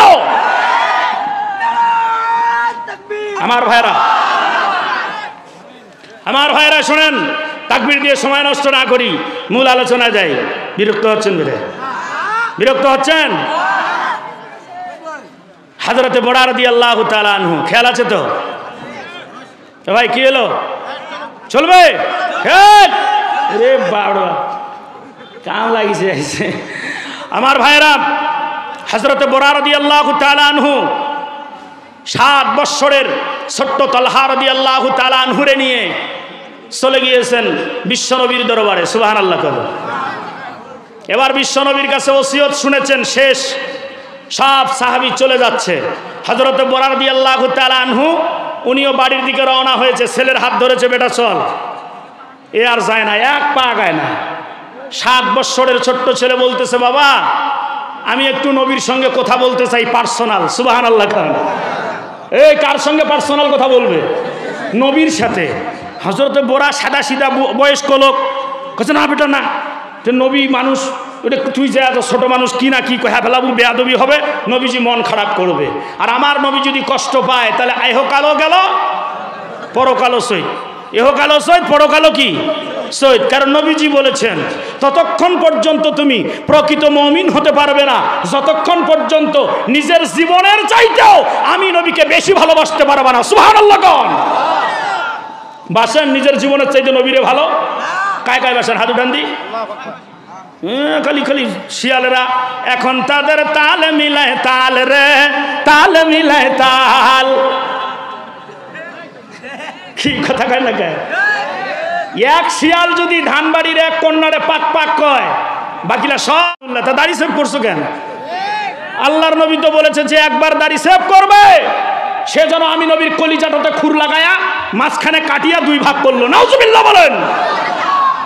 তুমি যে দাড়ি সেভ করেছো, তুমি না কও যে আমি তোমার নবীরে তুমি নিজের জীবনের চাইতেও বেশি ভালোবাসো, তো দাড়িগুলাই তো এখনো রাখতে পারো না। কথা কয় না? আল্লাহর নবীকে খুশি করার জন্য নবী আমার খুশি হবে, এই সুন্নতের ওসিলায় আল্লাহ যেন কিয়ামতের দিন মাফ করে আমারে জান্নাত দান করে, এই উদ্দেশ্যে একজন হাত তুলে দেখান, হুজুর আর জীবনে কোনোদিন দাড়ি সেভ করব না। হাত তুলেন দিয়ে দেখি, এইটা বোঝা যাবে। লিল্লাহে তাকবীর। এইটাই আমাদের ফসল, এইটাই আমাদের কি ফসল। যারা নিয়ত করেছে আজকে, খোদার কসম আপনি যদি রাত পোহার আগে ইন্তেকাল করেন, কিয়ামতের দিন সুন্নতি দাড়িওয়ালাদের কাতারে দাঁড় করাবে আল্লাহ, এবং কিয়ামতের দিন এই ওসিলায় আল্লাহ আপনাকে মাফ করে জান্নাতের উঁচু মাকাম দান করবে ইনশাআল্লাহ। নিয়ত করতে হবে, ইন্নামাল আমালু বিন্নিয়াত, সমস্ত আমল নিয়তের উপর নির্ভরশীল। 2-4 মিনিট ওয়াজ করব। টাকা চাইলে টাকা দিবেন? কায় কায় দিবেন? হাত উঠান দি। হ্যাঁ এটা কয়েছে হুজুর সারা রাত ওয়াজ করেন, আপনি টুটি ফাটে মরে যান, আমার দেখার বিষয় নেই। ওয়াজ শুনতে আমরা রাজি আছি, খালি 2টা কথা কয়েন না। কি টাকা চাহেন না, নামাজের কথা কহেন না, উঠে বড় ভেজাল। এটি কি কইবেন কো? আমরা তামান মানি। তোমরা যদি আজকে আমার বাড়ি পোলাও বিরিয়ানি খাবার চাহেন তাও খিলাম, টাকা 10টা বেশি হাতিয়া চাহেন দেছি, কিন্তু হুজুর ভুল করে 5 ওয়াক্ত নামাজের কথা কহেন না, যে ঠান্ডা ঠান্ডা শুরু হয়েছে হুজুর, ওটা হুজুর হবা টবা নাই। আর হুজুর টাকা টুকা হামারতে চাহেন না, বড় বেকায়দা হুজুর। মসজিদের জন্য টাকা চায়, কয় ধান হয়নি, 10 টাকা দিবে দান, গোটায় ধান বাড়ি দেখাইছে। মমতাজ আসিবে, দাড়িগুলা তামান সাদা হয়েছে, গানের প্যান্ডেল, যাত্রা প্যান্ডেল, ওরি বা বুড়া কয়েছে কিরে, কত আসিবে, কত ধরে যা 100 টাকা গান, সামনে চেয়ার খান মরতে না থিস। কথা কয় না? কথা বলেন না কেন? আর মিয়া এটা একটা জান্নাতের বাগান। কিসের বাগান এটা? কথা বল না, কিসের বাগান? এজন্য আমি যদি আপনাদের কাছে টাকা চাই, টাকা দিবেন তো? এই যে আমি আপনাদের এলাকায় আসছি, ওয়াজ করতেছি, আমি আপনাদের সন্তান।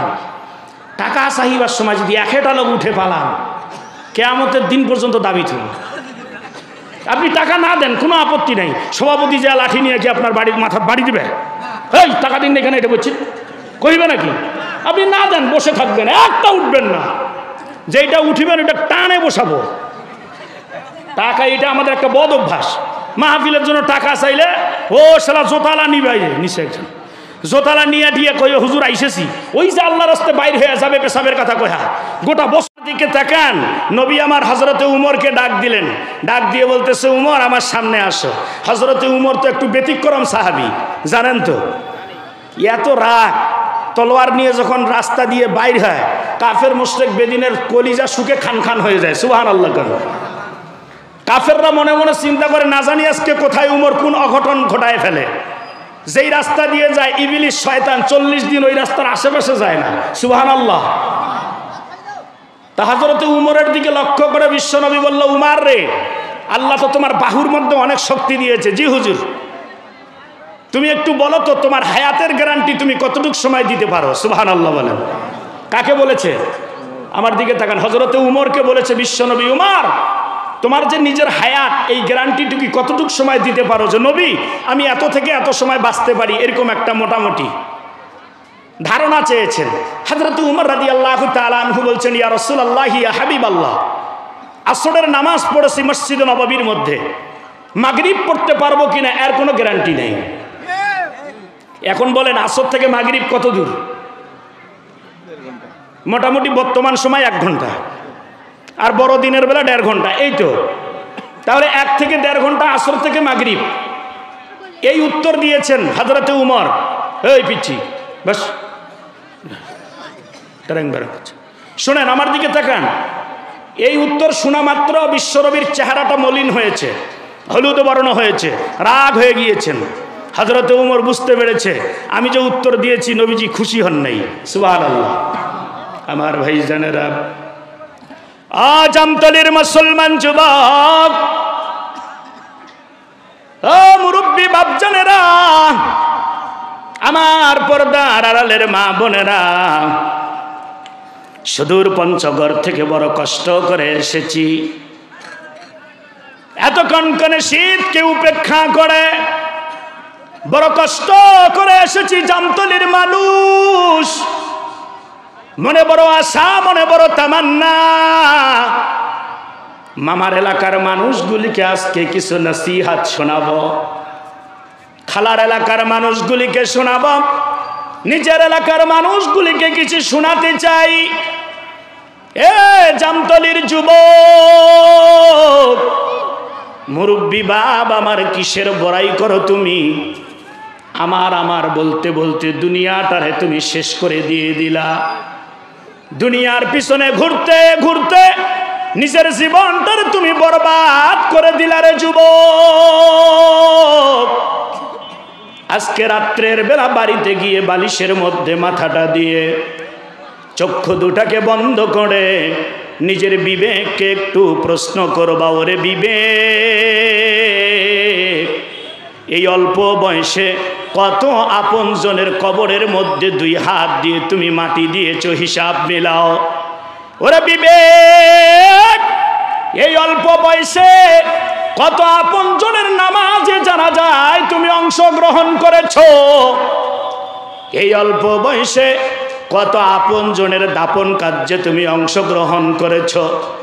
বিবেক রে, তুই কি জানিস না তোর সঙ্গের সাথী অনেকে দুনিয়ার জমিন থেকে চলে গেল?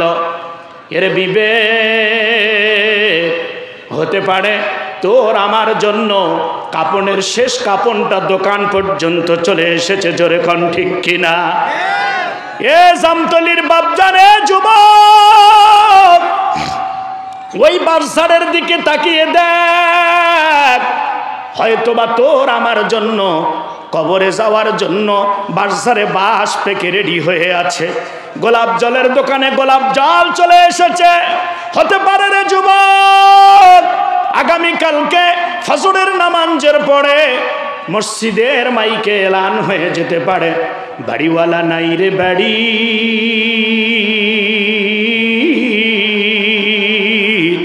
নাই রে দুনিয়াতে। ওই মসজিদের কোনা 4 পায়া খাটিয়া হয়তো তোর আমার জন্য অপেক্ষা করতেছে রে যুবক। তাকিয়ে দেখ রে মুরব্বী বাবাজি, কখন জানি মৃত্যুর পরোয়ানা জারি হয়ে যাবে।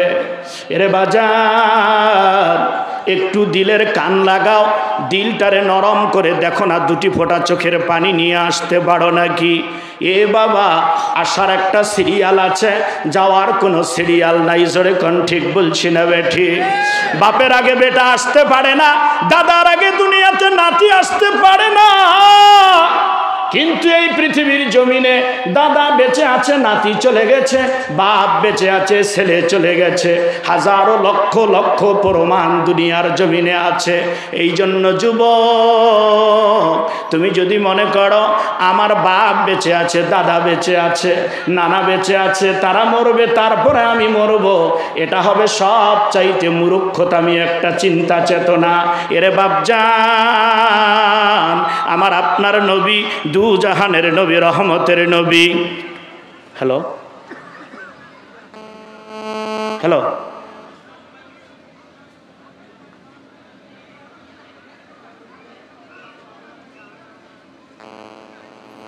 আলোচনায় আসি। এরা যুবক, আপনি ওরা মনে কষ্ট নিয়েন না, বলতে পারেন যে হুজুর এই ফোনটা এই মুহূর্তে রিসিভ করতে হবে, এটা তো খারাপ জিনিস। আমি যখন স্টেজে উঠি আমার মাদ্রাসার একটা বাচ্চা অ্যাক্সিডেন্ট করেছে, একটু দোয়া করি আল্লাহ যেন তাকে সুস্থতা দান করে। বোদায় নেই তাকে ঠাকুরগা নিয়ে গেছে, ওইখান থেকে ফোনটা আসছিল, এই জন্য বিষয়টা জেনে নিলাম। বিরক্ত হয়েছেন? মনে কিছু নিয়েছেন? সিরিয়াস বিষয়, এই জন্য আর কি। বাচ্চাটা মোটামুটি এতিম বাচ্চা, যাক আলহামদুলিল্লাহ, আল্লাহ তাকে সুস্থতা দান করুক, সকলে বলি আল্লাহুম্মা আমিন। আমার ভাই জানেরা, পর্দার আড়ালের মা বোনেরা, একটু দিলের কান লাগা ধৈর্য সহকারে শোনো বাবা। ওই যে ঢাকা থেকে চিটাগাং কুয়াকাটা থেকে 1 লক্ষ 1.5 লক্ষ টাকা খরচ করে আমরা বক্তাদেরকে নিয়ে আসি কোরআন এবং হাদিসের আলোচনা শোনার জন্য, জোরে বলেন ঠিক কিনা? আসলে বাবা, কেন তাদের পিছনে আমাদেরকে এত টাকা খরচ করতে হবে? আপনার মসজিদে শুক্রবারের খতিব সাহেব যেই কোরআন থেকে কথা বলে, 1.5 লাখ টাকার বক্তাও সেই কোরআন থেকেই কথা বলে, জোরে কোন ঠিক বলছি না বেঠিক? এরা মুসলমান যুবক, মৃত্যু আজ হোক কাল হোক কিন্তু হবেই হবে। আল্লাহ কোরআনের মধ্যে জানালেন কুল্লু নাফসিন যায়িকাতুল মাউত। ও বান্দা, ও বান্দি, জন্মের স্বাদ যেহেতু তুমি গ্রহণ করেছ, আজকে না কালকে তোমাকে মৃত্যুর পিয়ালা অবশ্যই পান করা লাগবে, জোরে কোন ঠিক বলছি না বেঠিক? এই জন্য বাবা, আজ মরো কাল মরো, যাওয়া কিন্তু লাগবেই। এই যে কবরের স্থানের উদ্যোগে আজকের এই মাহফিলের আয়োজন করা হয়েছে, এ বাপ, তোর পা দুইটা আগিয়ে দে, আমি তোর পায়ের মধ্যে হাত দিয়ে বলি বাবা, ওই কবরের স্থানের দিকে একবার তাকিয়ে দেখো। তুমি যখন রাস্তা দিয়ে চলো,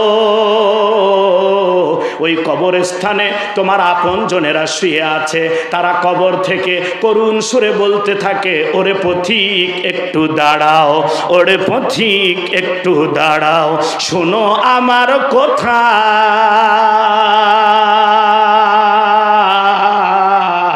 একদিন তোমাদের মতো ছিলাম আমি,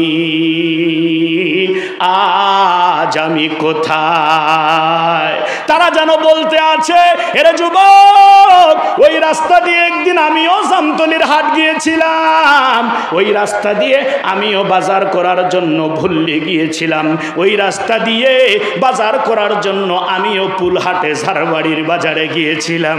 আজকে আমি ওই রাস্তা দিয়ে হাঁটতে পারি না, আজকে আমি ওই রাস্তার মধ্যে নাই, কবরের মধ্যে শুয়ে আছি। এই জন্য আপনজনেরা রে, আজকে হোক কালকে হোক তোমাকেও কিন্তু ওই রাস্তা থেকে আমার স্থানে আসতে হবে। এই জন্য বাপজান বলি, আশারায়ে মুবাশশারা জলিল কদর সাহাবী হযরতে উসমান গনি রাদিয়াল্লাহু তাআলা আনহু, উনি এত বড় মাপের একজন সাহাবী ছিলেন, জান্নাতের সার্টিফিকেট আল্লাহ দুনিয়ার জমিনেই ওনাকে দিয়েছিলেন, কোন সুবহানাল্লাহ। আশারায়ে মুবাশশারা জলিল কদর সাহাবী হযরতে উসমান গনি রাদিয়াল্লাহু তাআলা আনহু, যখন উনি গোরস্থান বাড়ি কবর বাড়ির পাশের রাস্তা দিয়ে হেঁটে হেঁটে যেত, এত কান্না করত, চোখের পানি দিয়ে দাড়ি মোবারক ভিজে টপ টপ করে জামার মধ্যে পড়তো। খাদেমেরা বলতো, সঙ্গী সাথীরা বলতো, হুজুর আপনি তো অন্য সময় এত কাঁদেন না, কিন্তু কবরের পাশে দিয়ে গেলে আপনি এত কান্না করেন কেন? আপনার দাড়ি ভিজে পানি পড়ে যায় কেন? হযরতে উসমান গনি ডাক দিয়ে বলতেছে, দুনিয়ার মানুষ তোমরা শোনো, একজন মানুষ জান্নাতে যাক আর জাহান্নামে যাক, তার উত্তম ফয়সালা হলো কবর। একজন মানুষের জন্য প্রথম মঞ্জিল, প্রথম ঘাঁটি হলো কবর। এই কবরের মধ্যে যখন বান্দারে শোয়ানো হয়, এখানে যখন সওয়াল জবাব নেওয়া হবে, বান্দা যদি এই কবরের মধ্যে সওয়াল জবাব ঠিক মতো দিয়ে কবরের পরীক্ষায় পাস করতে পারে রে, তার জন্য ফুলসেরাত হাসর মিজান সব কিছু আল্লাহর তরফ থেকে সহজ করে দেওয়া হয়, কোন সুবহানাল্লাহ। এ দুনিয়ার মানুষ, এ জামতলির বাপজানেরা, যুবক ভাইয়েরা, কবরের সওয়াল জবাব যদি আল্লাহর তরফ থেকে থেকে তুমি দিয়ে দিতে পারো, কিয়ামত পর্যন্ত তোমার কবরের মধ্যে আল্লাহ জান্নাতের একটা সম্পর্ক তৈরি করে দিবে। কোন সুবহানাল্লাহ। আর এই কবরের মধ্যে গিয়ে যদি সওয়াল জবাব দিতে না পারো, কবরের পরীক্ষায় যদি তুমি ফেল করিয়া ফেলো, কবরের দুই পাশের মাটি এত জোরে চাপ মারবে রে, ডানের হাড়গুলি বামে চলিয়া যাবে, বামের হাড়গুলি ডানে চলিয়া যাবে। মানুষটি চিৎকার মেরে বলবে, ইয়া নফসি ও মালিক, জীবনে আর একবার দুনিয়ার জমিনে পাঠাও, তোমারে সেজদা দেওয়া ছাড়া, তোমার ইবাদত বান্দাগি, তোমার গোলামি ছাড়া আর কিছুই করব না। ও আরশের মালিক, আর একবার দুনিয়ার জমিনে পাঠিয়ে দাও, তোমার গোলামি ছাড়া আর কিছুই করব না। আমার মালিক ডাক দিয়ে বলবে, ফেরেশতা আমার ওই বান্দারে বল, প্রত্যেক শুক্রবার মসজিদের ইমাম সাহেব কতই না তাকে বুঝিয়েছিল, ওই যে জামতলি, ওই সাতালের মধ্যে ওয়াজ হয়েছিল, মাওলানা সাহেবরা এই কথা কতবার তাদেরকে বলল, কিন্তু সে বুঝেও না, বুঝার ভান করলো।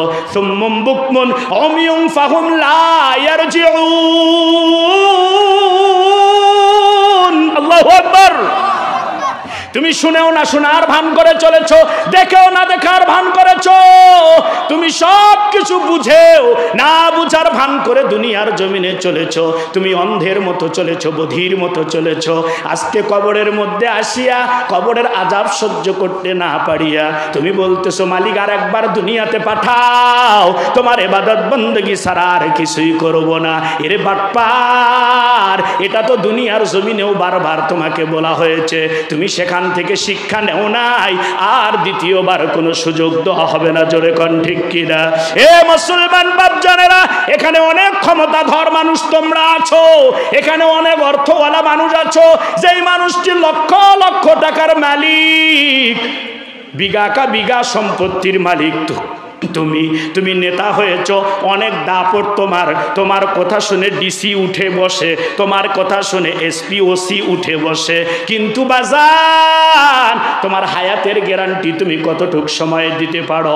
হযরতে উমর রাদিয়াল্লাহু তাআলা আনহুর দিকে তাকিয়ে বিশ্বনবী ডাক দিয়ে বলল, উমর রে, বলো তোমার হায়াতের গ্যারান্টি কতটুক সময় তুমি দিতে পারো? হযরতে উমর ডাক দিয়ে বললেন, নবীজি আসরের নামাজ পড়েছি, মাগরিব পড়তে পারবো কিনা এর কোনো গ্যারান্টি আমি দিতে পারি না।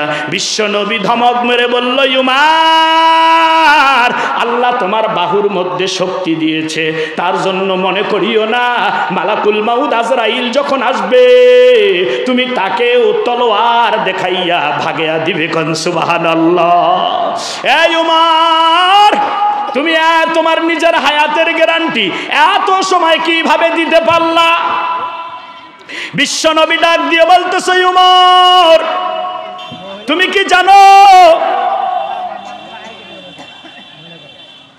মহিলা মা বোনেরা, ভাই এখানে মাইকের এখানে কি হয়েছে তোমাদের দুইজনকার গুদুর গুদুর বেটি শোয়ার মতন কথা বলে ফেলে।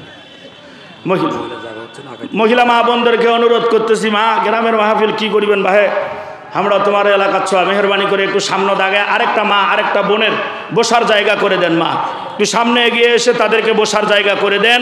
আল্লাহ তাআলা কথা বুঝতে পারতেছেন? কথা বলেন না কেন? বুঝতে পারতেছেন? আমার দিকে তাকান, অন্য দিকে মেহরবানি করে তাকাবেন না।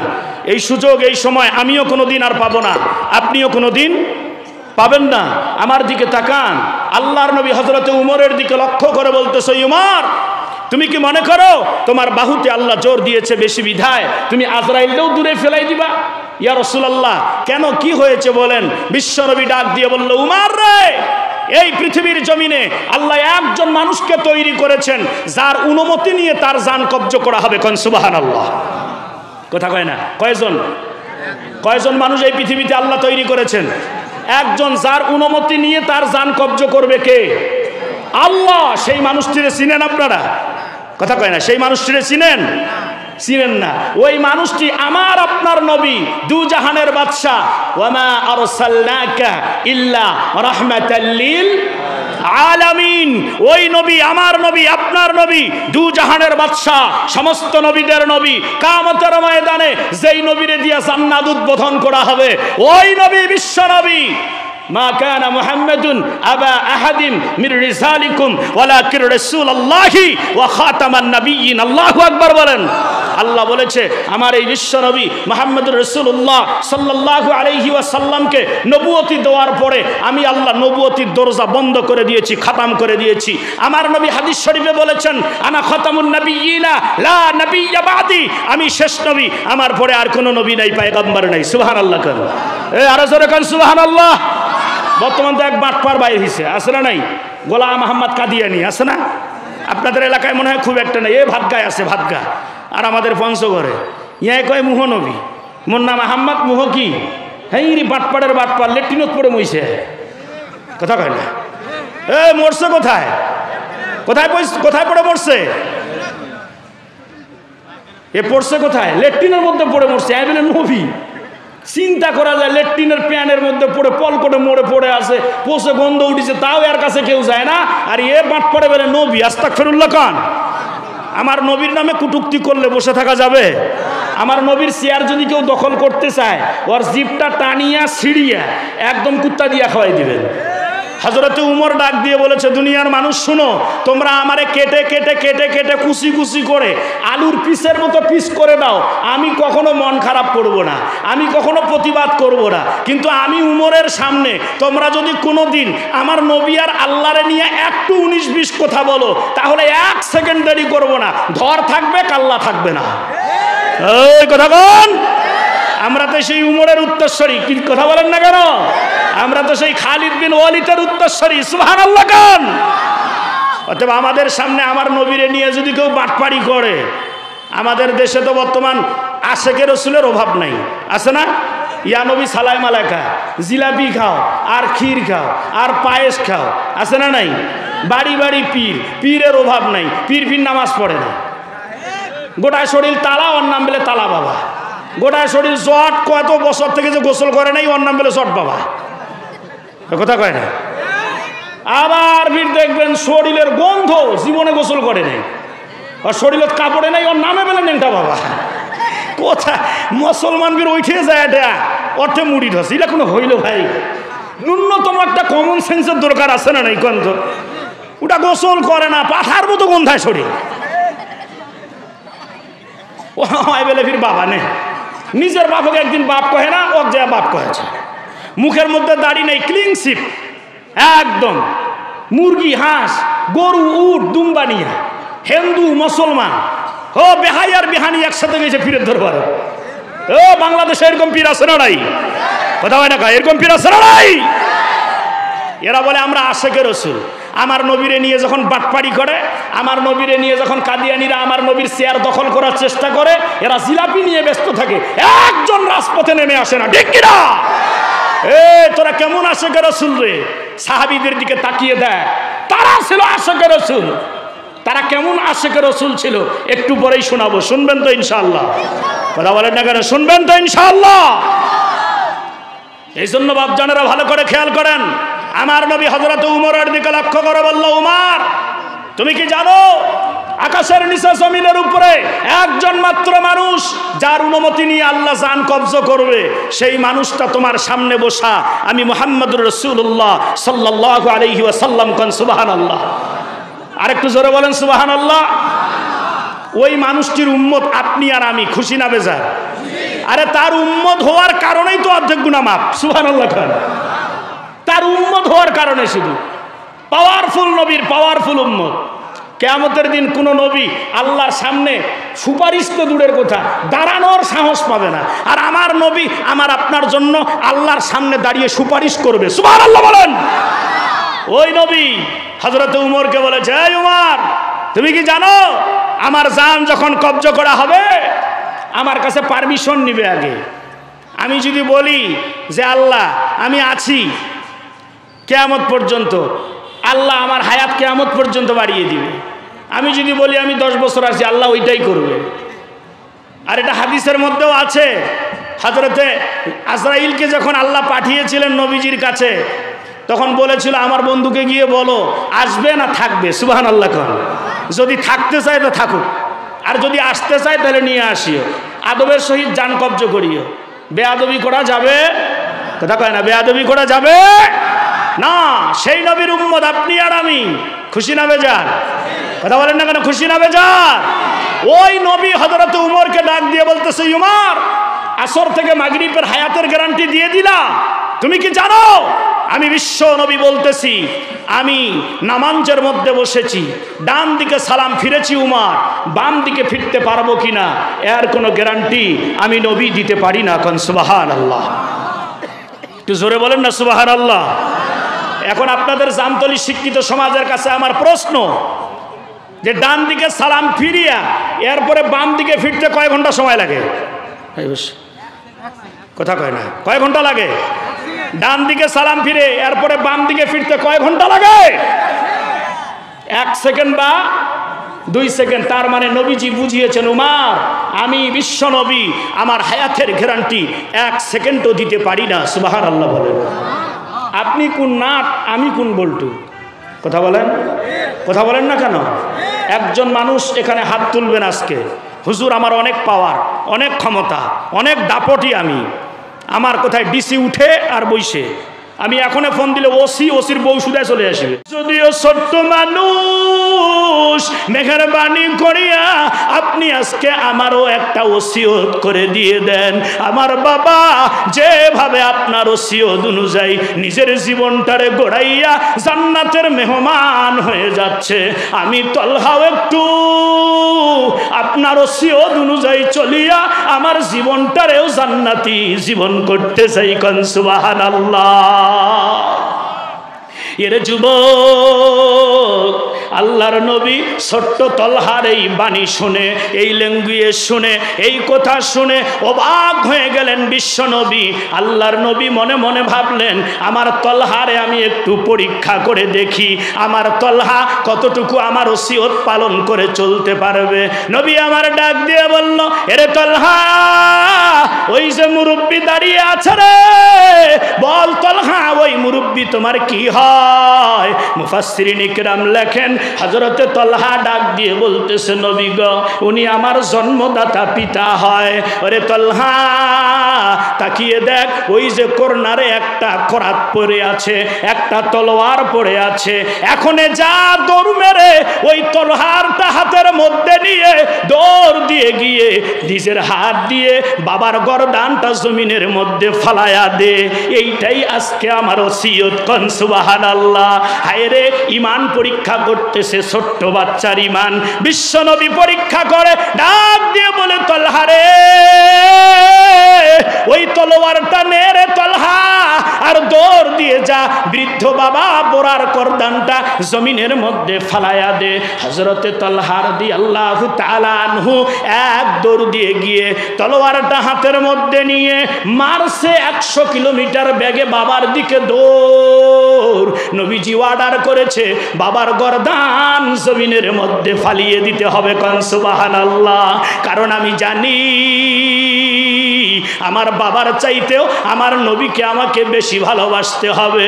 এ জামতলির যুবক, আজকে তোমারে আমারে যদি বলা হয় তোমার বাবার গর্দানটা জমিনের মধ্যে ফালায়া দাও, আল্লাহ খুশি হবে, নবী খুশি হবে। তুমি না বলবা, হুজুর আপনি এত বড় পীর সাহেব হইলেন কোথার থেকে?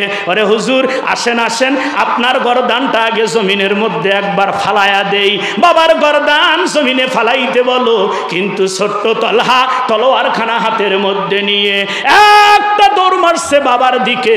নবী আমার ডাক দিয়ে বলছে, তলহা এবার তুমি দাঁড়াও। সুবহানাল্লাহ কোন। মানুষ যেমন মোটরসাইকেল চালায়, অন্য গাড়ি চালায়, কঠিন রানিংয়ে থাকার পরে মাঝখানে হঠাৎ করে বিপদ, হাইড্রোলিক ব্রেক করে স্লাগ কেটে চলে যায়। যখন এই বিশ্বনবী বলেছে তলহা দাঁড়াও, হযরতে তলহা এত হাইড্রোলিক জোরে ব্রেক করেছে রে যুবক, ইঞ্চি আর সামনের দিকে অগ্রসর হয় নাই। আমার নবী দুইটা হাত বাড়িয়ে বুকটা আগিয়ে দিয়ে বলতেছে, এ আমার বয়স্ক সাহাবী বরার সন্তান তলহা,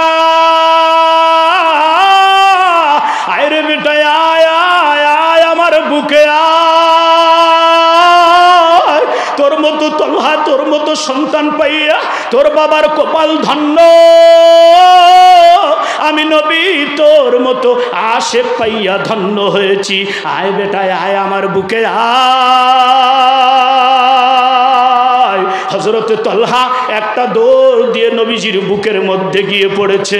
নবীজি জড়ায়া ধরে বলতেছে, তলহা শুন, আমার আল্লাহ আমাকে দুনিয়ার জমিনে বাপের হাতে সন্তানকে মারার জন্য পাঠায় নাই, সন্তানের হাতে বাপরে মারার জন্য পাঠায় নাই।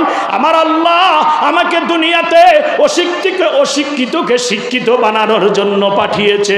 আমার আল্লাহ ভেঙ্গে যাওয়া সংসারকে একখানে করে দেওয়ার জন্য পাঠিয়েছে। এরে তলহা, আমার আল্লাহ আমাকে রহমত স্বরূপ দুনিয়ার জমিনে পাঠিয়েছে। না তলহা না, বাবার দিকে তলোয়ার নিয়ে দৌড়াইস না। আমি পরীক্ষা করলাম বাবারে বড্ড ভালোবাসো না আমি নবীর ওসিয়ত রে বেশি ভালোবাসো। কান সুবহানাল্লাহ। তলহা রে, এই বয়সে পরীক্ষায় পাস করেছ রে তলহা।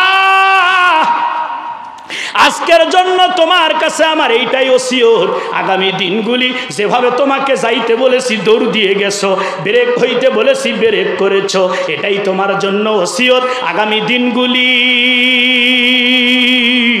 তুমি তলহা আল্লাহ রসুলের আইন অনুযায়ী চলবা, একটু বেশিও চলবা না, একটু কমও চলবা না, আল্লাহর হুকুম মেনে চলবা।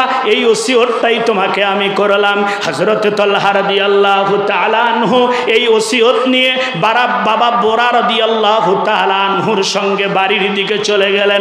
আল্লাহর কি হুকুম, মাত্র 2 থেকে 3 দিন পর ছোট্ট তলহা রাদিয়াল্লাহু তাআলা আনহা প্রচন্ড অসুস্থতার মধ্যে পড়ে গেলেন। একদম বাসা মোড়ার একটা খবর। এক জৈনক সাহাবী বিশ্ব নবীর কাছে খবর দিয়ে বললেন, ওগো নবী, আপনি কি জানেন আপনার ওই ছোট্ট আশেক, আপনার ওই ছোট্ট পাগল তলহা প্রচন্ড অসুস্থতার মধ্যে আছে, বাসা মোড়ার একটা অবস্থার মধ্যে আছে, আপনি কি খবর পেয়েছেন? বিশ্বনবী ডাক দিয়ে বলল, কই রে আলী, কই রে উমার, কোথায় রে তোমরা? চলো রে, আমি একটু আমার তলহাকে দেখার জন্য তার বাড়ির দিকে তাশরিফ নিয়ে যাব। কোন সুবহানাল্লাহ। নবী আমার হযরত উমর, হযরত আলী, হযরত উসমান গনি, হযরত সিদ্দিক আকবর রাদিয়াল্লাহু তাআলা আনহুকে নিয়ে পাথরের সেই রাস্তা ভেঙ্গে হাঁটি হাঁটি পা পা করে তলহার বাড়ির দিকে রওনা হলেন। তলহাকে দেখতে গিয়ে দেখলো তলহার বাড়ির উপরে সালানাই টপ টপ করে বৃষ্টি পড়তেছে। নবী আমার ডাক দিয়ে বলতেছে, বড়া, তোমার সন্তান আমার প্রিয় আশেক আমার বন্ধুর কি হয়েছে বলো? হযরত বরা রাদিয়াল্লাহু তাআলা আনহু ডাক দিয়ে বলে, নবীজি, আমার তলহা বড্ড অসুস্থ হয়েছে, আমার তলহা ঠিক মতো কথা বলতে পারে না।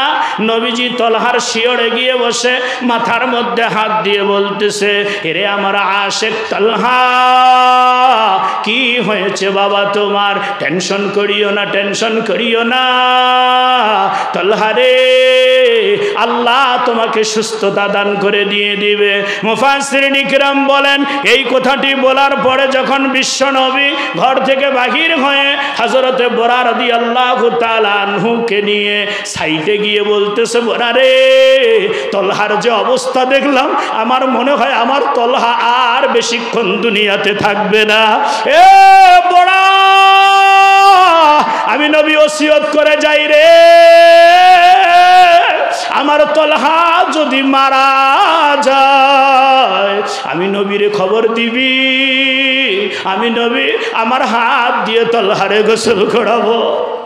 আমার আশেক তলহা যদি মারা যায় রে, আমি নবীরে খবর দিস, আমি নবী নিজেই তলহার কাপড়ের কাপড় পরাবো, আমি নবী নিজেই তলহার জানাজা পড়াবো রে, আমি নবী আমার আমার তলহার কবরে নিজেই নাম মধ্যে রাখবো, আরশের মালিকের কাছে বলবো আমার মালিক যেন আমার এই ছোট্ট আশেক পাগল তলহার কবরটারে জান্নাতের বাগান বানিয়ে দেয়। হযরত বুরা রাদিয়াল্লাহু তাআলা আনহু কান্দে, দুই চোখ বেয়ে পানি পড়তেছে। ও নবী, আমার সন্তান কতই না ভাগ্যবান, আমার সন্তানের জানাজা সরওয়ারে দু আলম দুই পড়াবে, আমার সন্তানরে বিশ্বনবী কবরের মধ্যে নামাবে। এ বাজান, তলহা রাদিয়াল্লাহু তাআলা আনহু উনি চলে গেলেন, উনি থাকলেন, উনি কি হলেন? নবীজি জানাজা পড়ালেন কি পড়ালেন না, এই কথাটি বলতে 5 থেকে 7 মিনিট সময় লাগবে। ইনশাআল্লাহ বলে দিয়ে যাব, চেষ্টা করব। তবে তার আগে আপনাদের কাছে আমার অনুরোধ, আমি প্রথমে বলেছি এই যে গোরস্থান প্রকল্পে উদ্যোগে আজকের এই মাহফিল, গোরস্থান বাড়িতে মহিলা মা বোনগুলি ছাগল বানতেছে, গরু বানতেছে, পায়খানা করতেছে। কবর বাড়িতে মাটি দিতে গেলে শুধু গরুর পায়খানা আর ছাগলের পায়খানা, এই যে পরিবেশগুলি নষ্ট হয়ে যাচ্ছে। এর যুবক তাকিয়ে দেখ, ওইখানে তো তোর মা শুয়ে আছে, তোর বাবা শুয়ে আছে, তোর আপনজন কেউ শুয়ে আছে। ওই গোরস্থানটারে মেরামত করবি, ওই গোরস্থানটারে তুই সংরক্ষণ করবি, এটা তো তোরই দায়িত্ব, এটা